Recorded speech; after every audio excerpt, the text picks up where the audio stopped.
21 ফেব্ৰুৱাৰীৰ পৰা সন্ধানহীন টিংখাঙৰ 2 নম্বৰ গন্ধিয়া গাঁৱৰ প্ৰদীপ বৰপাত্ৰ গোহাঁই 18 ফেব্ৰুৱাৰীত স্থানীয় দুজন যুৱকৰ সৈতে কেৰালালৈ ওলাই গৈছিল প্ৰদীপ বৰপাত্ৰ গোহাঁই কেৰালালৈ গৈ থাকোঁতে পৰিয়ালৰ সৈতে ফোনযোগে কথা পাতিছিল প্ৰদীপে তামিলনাডুত ইৰডো ৰেলছ জংচনত সন্ধানহীন হয় লোকজন আৰু পিছত সন্ধিয়ালৈ বন্ধ হৈ পৰে লোকজনৰ মোবাইল ফোন লোকজনৰ নিৰ্দেশৰ পিছতে পৰিয়ালত এতিয়া হাহাকাৰময় অৱস্থা প্ৰদীপৰ সন্ধান বিচাৰি বামুণবাৰী আৰক্ষীৰ কাষ চাপিছে পত্নী আমি জনাইছো আপোনালোকক ঘটনাৰ সবিশেষ এটা সন্ধানহীনৰ ঘটনা এই মুহূৰ্তত পোহৰলৈ আহিছে আমি জনাইছো আপোনালোকক যে 21 ফেব্ৰুৱাৰীৰ পৰা সন্ধানহীন টিংখাঙৰ 2 নম্বৰ গন্ধিয়া গাঁৱৰ প্ৰদীপ বৰপাত্ৰ গোহাঁই 18 ফেব্ৰুৱাৰীত স্থানীয় দুজন যুৱকৰ সৈতে কেৰালালৈ ওলাই গৈছিল প্ৰদীপ বৰপাত্ৰ গোহাঁই কেৰালালৈ গৈ থাকোঁতে পৰিয়ালৰ সৈতে ফোনযোগে কথা পাতিছিল প্ৰদীপে আৰু তামিলনাডুত ইৰডো ৰেল জংচনত সন্ধানহীন হৈ পৰে লোকজন পিছত সন্ধিয়ালৈ বন্ধ হৈ পৰে লোকজনৰ মোবাইল ফোনো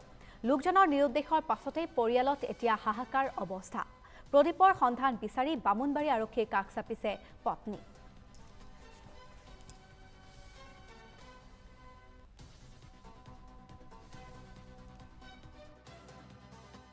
এই জায়গাখিনিৰ নাম 2 নং গন্ধিয়া ডাকঘৰ আঘোণবাৰী জিলা ডিব্ৰুগড় সমষ্টি টিংখাংপুৰ আমাৰ এই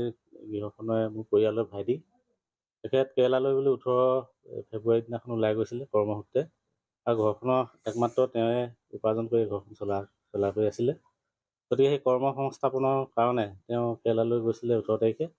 আৰু সেই 18 তাৰিখে কেৰালালৈ যোৱাৰ পথতে কিবা কাৰণত ইৰড নামৰ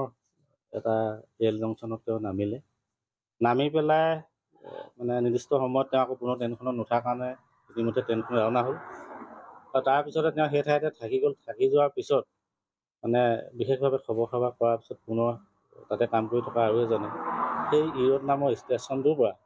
পুনৰ ত্ৰিপুৰ নামৰ এটা ষ্টেচনলৈকে পুনৰ লৈ যায়